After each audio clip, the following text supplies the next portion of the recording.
Hello, this is Jairam Ramesh here. And very recently, on behalf of the Standing Committee, Parliamentary Standing Committee on Environment, Forests and Climate Change, I've invited comments, suggestions, pointers for the future from various sections of society to deal with the whole problem of environment from a public health perspective. For the last few months, the Standing Committee, which I chair, which has 31 members of parliament from all political parties, has been looking at this problem of environment from a public health perspective. We've been looking at air pollution, we've been looking at water pollution, we've been looking at chemical contamination, and also issues of climate change.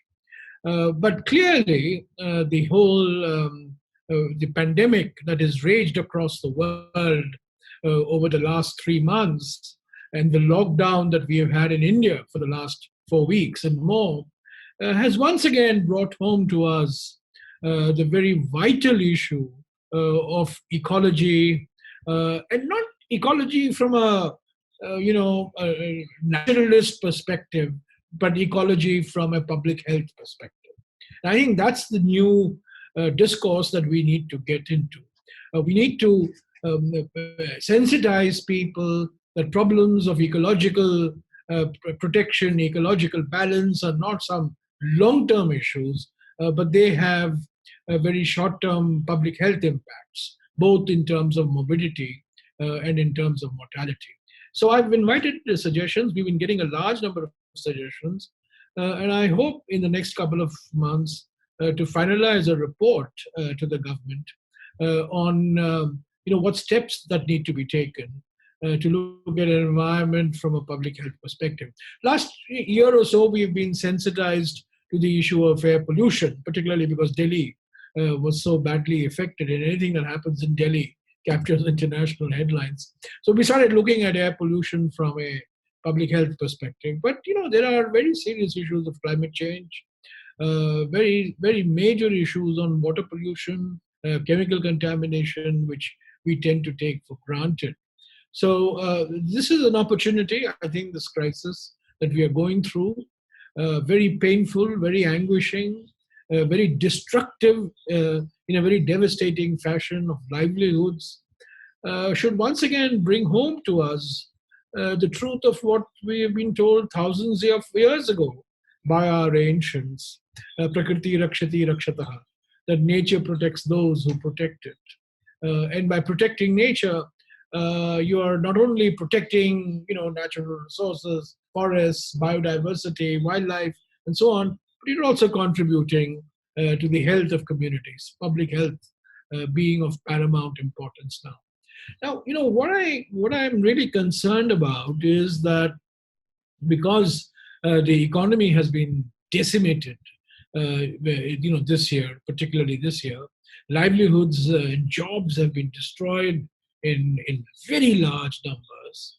The government will, there will be a tendency to cut corners on environmental laws and environmental regulations on the grounds that, right now is not just ease of doing business, it's just to get business back on the rails.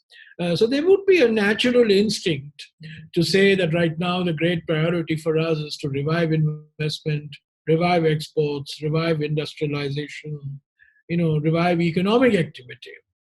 And to look at environmental laws as regulatory burdens.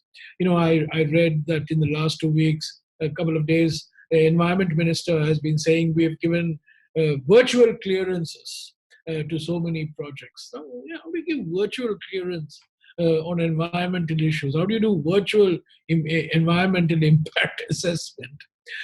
So I'm really worried that when the lockdown gets eased, and when we begin to put our heads together as to how to get the economy back on track, which is not going to be easy, it's going to take a couple of years, environmental laws may end up being the casualty. In fact, they were a casualty in the last 5 years in the name of ease of doing business.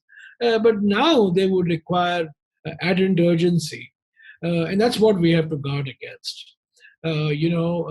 Recent weeks, I've read about major projects being cleared in different states. In my own state of Karnataka, for example, very large areas of rich forest areas in the Western Ghats are going to be destroyed, because they want to put some broad gauge railway lines in order to save 20 kilometers of additional commuting. We have seen what the disturbance in the ecological balance has done in terms of floods. We have seen what happened in Kerala. We have seen what happened in Coorg a couple of years ago. We saw it in Uttarakhand. So I think this is a very important issue, and we're grappling with a public health crisis. But this public health crisis has an environmental dimension as well. And I think we need to be very conscious of this. People have been talking about, wet markets, as a very visible manifestation of a phenomena that caused the current crisis. That's very important. We have to deal with it. But I think there are far deeper issues here. Protection of our forests, protection of wildlife, protection of biodiversity, and not cutting corners as far as environmental laws and environmental rules and regulations are concerned.